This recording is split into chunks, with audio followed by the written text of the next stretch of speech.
സ്വാധ്യായം എന്നും ക്ലേശെങ്കിലും ശാസ്ത്രം പഠിക്കുക, ആധ്യാത്മിക ശാസ്ത്രം, ഫിസിക്സ്, കെമിസ്ട്രി, ബയോളജി അത് പഠിച്ചോളൂ, വേണ്ടതല്ല. പക്ഷെ അതുകൊണ്ട് വലിയ കാര്യമൊന്നുമില്ല. ഉണ്ടോ? 90 വയസ്സായി, എങ്ങനെയാണ് വണ്ടി ഓടിക്കേണ്ടത് പഠിക്കുക.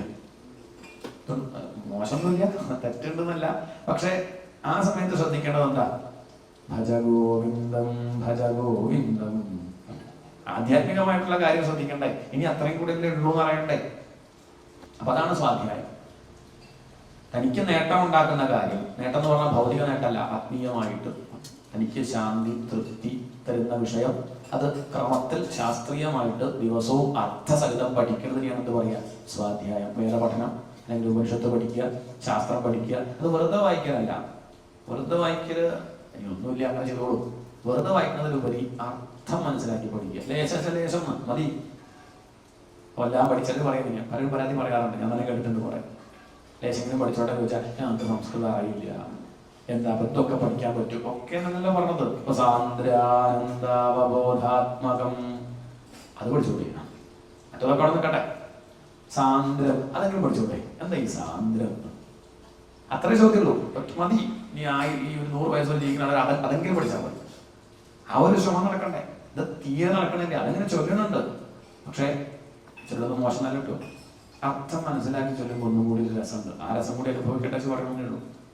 എന്താണ് സാന്ദ്രം, എന്താണ് ആനന്ദം, എന്താണ് അവബോധം എന്നൊക്കെ ഒന്ന് ശ്രദ്ധിച്ചാൽ നല്ലതല്ലേ? അതാണ് അർത്ഥഹിതം പഠിക്കുന്നതിനാണ് സ്വാധ്യായം എന്ന് പറയാം. സ്വാധ്യായത്തിന്റെ ലാഭം എന്താ? പതറിപ്പോവില്ല. ജീവിതത്തിൽ നാളെ പ്രശ്നങ്ങൾ വരുമ്പോൾ, പ്രതിസന്ധികൾ വരുമ്പോൾ പതറാണ്ട് മുന്നോട്ട് പോകാനുള്ള വിവേകം എന്നും ശാസ്ത്രം പഠിക്കുന്നവർക്ക് ഉണ്ടാവും. എപ്പോഴെങ്കിലും പഠിക്കുന്നവർ അത് പഠിച്ചു കഴിഞ്ഞാൽ മറന്നുപോയി. എന്നും ശ്രദ്ധിക്കുന്നവർക്കോ എന്നും ലേശം അരമണിക്കൂറെങ്കിലും പ്രഭാഷണം കേൾക്കുക. നല്ല പ്രഭാഷണങ്ങൾ ശാസ്ത്രീയമായിട്ട് പറയുന്നത് കിട്ടില്ല. എന്തെങ്കിലുമൊക്കെ വളവള കേൾക്കില്ല. തമാശ കേട്ട് കുറച്ചൊക്കെ ഒരു രസം ഉണ്ടാവുന്നല്ലാതെ ശാസ്ത്രം കേൾക്കുക. അങ്ങനെയാണെങ്കിലോ നമുക്ക് ജീവിതത്തിൽ പതറിപ്പോകില്ല. ഒരു പ്രയാസം പ്രശ്നം വരുമ്പോൾ എന്ത് ചെയ്യാന്നുള്ളത് അന്ന് രാവിലെ കേട്ടിട്ടുണ്ടാവും, 2 ദിവസം മുന്നേ കേട്ടിട്ടുണ്ടാവും. ഒരേ വിഷയം തന്നെയാണ് പറഞ്ഞുകൊണ്ടിരിക്കുന്നത്, പലതരത്തിൽ ഒരേ കാര്യം പറയുന്നത്. എന്താണ് സ്വാധ്യായത്തിന്റെ ബലം? അത് വേണം. ആർജവം, ഋജുത, നേരെ പോകുന്ന ബുദ്ധി, സന്തോഷ, എപ്പോഴും സന്തോഷമായിട്ടിരിക്കാൻ മനസ്സിനെ പരിശീലിപ്പിക്കുക. സാഹചര്യം എന്തോ ആവട്ടെ, ഏത് സാഹചര്യമാണെങ്കിലും സന്തോഷമായിട്ടിരിക്കാനുള്ള കഴിവ് മനുഷ്യനുണ്ട്. അത് തിരിച്ചറിയാം. എന്താണ്? ഏത് സാഹചര്യത്തിലും സന്തോഷമായിട്ടിരിക്കാനുള്ള മനസ്സ് അതുണ്ടാക്കുക. അത് മനുഷ്യനുണ്ട് ആ കഴിവ്. പക്ഷെ നമ്മൾ അറിയണില്ല. നമ്മളെ വിചാരം സാഹചര്യമാണ് ദുഃഖിപ്പിക്കണം. അല്ല, സാഹചര്യമല്ല, നമ്മുടെ മനസ്സാണ്. അതുകൊണ്ട് സാഹചര്യം നോക്കി എല്ലാവർക്കും ഒരേ സാഹചര്യം തന്നെയാണ്. എന്നിട്ട് നമ്മൾ ചില ദുഃഖിക്കുന്നു, ചില സുഖിക്കുന്നുണ്ടല്ലോ അല്ലേ? ഒരേ വീട്ടിൽ 2 പേര്, ഒരാൾ സുഖിക്കുന്നു, ഒരാൾ ദുഃഖിക്കുന്നു. എന്താർത്ഥം? ഒരച്ഛൻ്റെ മക്കൾ തന്നെ, ഇരട്ട കൂടല, ഒരേ സമയത്ത് ഉണ്ടായത്, ഒരേപോലെ കാണാൻ. പക്ഷെ ഒരാൾ ദുഃഖിക്കുന്നു, ഒരാൾ സുഖിക്കുന്നു. എന്താ കാരണം? അച്ഛനും അമ്മയ്ക്കും തന്നെ ഒരേ വീട്, ഒരേ ക്ലാസ്സിലാണ് പഠിക്കുന്നത്. എവിടെയാ പ്രശ്നം? സാഹചര്യമല്ല, മനസ്സാണ്. അതുകൊണ്ട് സാഹചര്യം എന്തോ ആവട്ടെ, മനസ്സിനെ പരിശീലിപ്പിക്കുക. മനസ്സെ നീ സന്തോഷിക്കൂ, നീ തളരണ്ട, നീ ദുഃഖിക്കണ്ട, സന്തോഷമായിട്ടിരിക്കൂ എന്ന് മനസ്സിനെ നമ്മൾ പരിശീലിപ്പിച്ചാൽ സന്തോഷമായിട്ടിരിക്കാൻ പറ്റും. ഇപ്പൊ നിങ്ങൾ സന്തോഷമായിട്ടിരിക്കണം, നിങ്ങൾ മനസ്സിനോട് എന്ത് പറഞ്ഞു? പ്രഭാഷണം കേട്ട് സന്തോഷമായിട്ടിരിക്കൂ എന്നുള്ളൊരു ഓർഡർ കൊടുത്തോണ്ടാണ്. തിരിച്ചു കൊടുത്തു നോക്കൂ. മനസ്സെ ചായക്ക് നിർത്തിയില്ല, ദുഃഖിക്കൂ എന്ന് പറഞ്ഞു നോക്കൂ. ഒന്നില്ലേ? ഒന്നില്ല. അത്രയേ ഉള്ളത്. നമ്മുടെ മനസ്സിന് എന്താണോ നമ്മളെ പ്രേരിപ്പിക്കുന്നത് അതിനനുസരിച്ച് ചെയ്യും. നമ്മൾ സന്തോഷിക്കാനുള്ള മനസ്സ് നമുക്കുണ്ടായാൽ, ചെപ്പടിക്കാരെ കണ്ടില്ലേ, മാജിക്കാരൊക്കെ വന്നാൽ ആദ്യം എന്താ ചെയ്യുക? നമ്മളിപ്പോൾ ഒരു ഡാൻസ് കണ്ടു കഴിഞ്ഞാൽ കൈയടിക്കും, പാട്ട് കേട്ട് കഴിഞ്ഞാൽ കൈയടിക്കും. എന്നാൽ ഈ മാജിക്കാർ വന്നാൽ ഉടനെന്ന് പറയും എല്ലാവരും കൈയടിച്ചേ പറയും. അപ്പോൾ നമ്മളത് കേട്ട് നമ്മൾ ഉടന്മാരെ നമ്മളെ തുടങ്ങിയില്ല. അയാൾ തുടങ്ങാൻ എന്തിനാ കൈയടിപ്പിച്ചത്?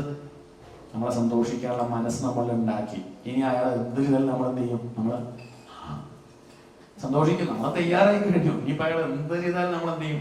സന്തോഷിക്കും. ആ മനസ്സാദ്യം ഉണ്ടാക്കണം. ഞാൻ ഇവിടെ എന്ത് ചെയ്താലും സന്തോഷിക്കും. അവിടെ പോയാൽ ഉപ്പമാവാണെങ്കിൽ സന്തോഷിക്കും. ഇനി പോയി വീട്ടിൽ വെച്ചാൽ വീട്ടിലാണെങ്കിൽ സന്തോഷിക്കും. ഇനി പോയിട്ട് ഒന്നുമില്ല എന്നാലും സന്തോഷിക്കും. ചിന്തിച്ചു. അങ്ങനെയുള്ളവർക്ക് പ്രശ്നമില്ല. ഏത് വന്നാലും വന്നില്ലെങ്കിലും സന്തോഷിക്കും. അതിൽ ഉപ്പ് കൂടിയാലും കുറഞ്ഞാലും ഞാൻ സന്തോഷിക്കും. എൻ്റെ സന്തോഷം ഞാൻ ചെയ്യില്ല. ഇത് ഞാൻ മാറ്റും. നമ്മളിപ്പോൾ റിമോട്ട് വേറെയുള്ളവർക്ക് കൊടുത്തതാ. അല്ല, അവരിങ്ങനെ തിരിക്കുന്നതനുസരിച്ച് നമ്മളിങ്ങനെ ചാനൽ മാറുകയാണ്. അതല്ല, നമ്മുടെ കയ്യിൽ വയ്ക്കുക. അതാണ് സന്തോഷ. സമതൃക്ക്, എല്ലാത്തിലും സമത്തെ കാണുക. സേവ, കഴിവ് ലോകത്തിന് ഉപകാരം ചെയ്യുക. മഹാത്മാക്കളെ സേവിക്കുക. സമതൃക്ക് സേവ. ഗ്രാമ്യോ പരമശനൈഹി, ലോകവിഷയങ്ങളിലുള്ള താല്പര്യം കുറയ്ക്കുക. ലോകവിഷയങ്ങൾ എന്ന് പറഞ്ഞാൽ നമ്മളെ മനസ്സിനെ അധപ്പതിപ്പിക്കുന്ന വിഷയങ്ങളെ പറ്റി ചിന്തിക്കുന്നതും പറയുന്നതും കുറച്ച് കൊണ്ടുപോരുക. അങ്ങനെയുള്ള കൂട്ടുകെട്ടിൽ നിന്ന് നല്ല നല്ല നല്ല മാറി നിൽക്കുക. അവർ പരദൂഷണം പറയുമ്പോൾ നമ്മൾ മിണ്ടാതിരുന്നാൽ മതി. കുറച്ചൊരു മിണ്ടാതിരുന്ന ഞാൻ പറയില്ല. നമ്മൾ ശ്ലോകമൊക്കെ ചൊല്ലുക. കൃഷ്ണായ വാസുദേവ പറയും ഈശ്വര കഴിഞ്ഞിട്ട് പോയിക്കോളും. നമ്മളത് കേട്ട് മൂളുമ്പോഴേ കുഴപ്പം. അത് ശ്രദ്ധിക്കുക. ഗ്രാമ്യോ പരമശനൈ നൃണാമിപദേഹേക്ഷ. പലതരത്തിൽ കഷ്ടപ്പെട്ടിട്ടും കുടുംബജീവിതം നയിച്ചിട്ടും ദുഃഖിക്കുന്നവരെ കാണുമ്പോൾ നമ്മൾ മനസ്സിലാക്കുക ആഗ്രഹങ്ങളെ ദുഃഖിപ്പിക്കും. ഒന്ന് കിട്ടിയ സുഖാവെന്ന് വിചാരിക്കുന്നുണ്ടെങ്കിൽ അത് കിട്ടിയിട്ടുള്ളവരെ കിട്ടിയവരെന്ന് ശ്രദ്ധിച്ചാൽ മതി. വലിയ വീട് വെച്ച സുഖാവും, വീട് വെച്ചതൊക്കെ പോയി കാണുക. അതൊന്നും നിരീക്ഷിച്ചാൽ മനസ്സിലാവും. അതുകൊണ്ട് സുഖാവില്ല. കല്യാണം കഴിച്ചാൽ സുഖാവും എന്ന് വിചാരിക്കുന്നുണ്ടെങ്കിൽ അത് കല്യാണം കഴിച്ചവരൊന്നും പോയി കാണുക. അപ്പോൾ മനസ്സിലാവും. കുട്ടിയുണ്ടായ സുഖാവും വിചാരിക്കുന്നവരെ അങ്ങനെ വിചാരിച്ച ആ ഒരു കാര്യം ഉള്ളിലുണ്ടാവുമ്പോൾ ഈശ്വരനെ ഭജിക്കാൻ തോന്നില്ല. അപ്പൊ ആ ചിന്ത കേട്ടേക്കാൻ അത് ഉണ്ടായി ബുദ്ധിമുട്ടുന്നവരെന്ന് കാണുമ്പോൾ ആ തോന്നലെ കണ്ട് പോകും. പിന്നെ എന്ത് കർമ്മം ചെയ്യുമ്പോഴും ഇത് ചിലപ്പം വിപരീതമായേക്കാം. അത് ചിന്തിക്കണം. ഒരു പ്രഭാഷണം ചെയ്യുമ്പോൾ എല്ലാവരും ശ്രദ്ധിച്ച് കേൾക്കുന്ന വിചാരം വേണ്ട. ചിലരൊക്കെ കേട്ടില്ല എന്ന് വരും, ദുഃഖിക്കണ്ട. അങ്ങനെയും വരും. ആ സാധ്യത നമ്മൾ തിരിച്ചറിയണം. കാരണം ഇപ്പൊ എന്ത് ചെയ്യുമ്പോൾ പരീക്ഷ എഴുതുമ്പോൾ ചിലപ്പോൾ തോറ്റൊന്നും വരട്ടോ എന്നറിയാം. ഇത് എഴുതാൻ പറ്റിക്കോളൊന്നും ഇല്ലട്ടോ. അതിനുള്ള സാധ്യത അവിടെ ഉണ്ടെന്ന് ആദ്യം ഒന്ന് അറിഞ്ഞാൽ അപ്പൊ തോൽവി അറിയാണ്ട് പോയിട്ടാണ് ദുഃഖം ഉണ്ടാവുന്നത്. എന്തെങ്കിലും നിസ്സാരമായ ഒരു തോൽവി പോലും സഹിക്കാൻ പറ്റണില്ല. അപ്പൊ വിപരീതം ശ്രദ്ധിക്കണം. അതൊന്ന് ചിന്തിക്കണം. നല്ലതാണ്. തളരണം എന്നല്ല പറഞ്ഞത്. അതൊന്നും അറിഞ്ഞിരിക്കുക. അതൊന്നും എന്നെ ബാധിക്കില്ല. ജയിച്ചാലും തോറ്റാലും ഒന്നും വിഷയമില്ല. ഞാൻ എൻ്റെ പ്രവൃത്തി വൃത്തിയിൽ ചെയ്യുക, എൻ്റെ ചിത്തം ശുദ്ധമാവാൻ വേണ്ടി. എന്തിനാ കർമ്മം ചെയ്യണത്? എന്തിനാ പ്രഭാഷണം ചെയ്യണത്? നിങ്ങൾ കേൾക്കാൻ. എൻ്റെ ഉള്ളിലുള്ള പ്രഭാഷണം ചെയ്യാനുള്ള വാസന തീരാൻ. എന്താണ് എൻ്റെ ഉള്ളിൽ വാസന ഉള്ളതുകൊണ്ട് ഈ പറയണത്?